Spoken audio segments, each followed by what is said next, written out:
cidadão que mandou a gente trabalhar.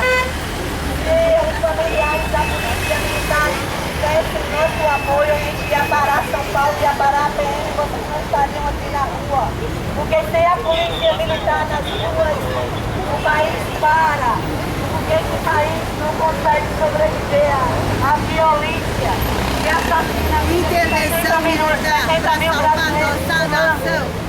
Com a polícia militar nas ruas, ainda assim, existem 60 mil familiares, 60 mil pessoas de bem que são assassinadas por bandidos. Sem a polícia militar, aí é que teria parado tudo mesmo. Teria sido não sei quantos milhões de pessoas mortas todo ano. Então vamos apoiar a polícia militar. Você que é cidadão de bem que está dizendo não, que tem o carro BR. A Ândio. BRR.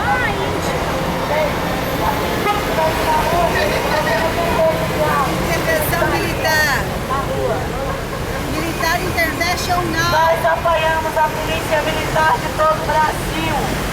Nós, intervencionistas, se for preciso, nós iremos para as ruas com as famílias dos familiares, com a família dos policiais, para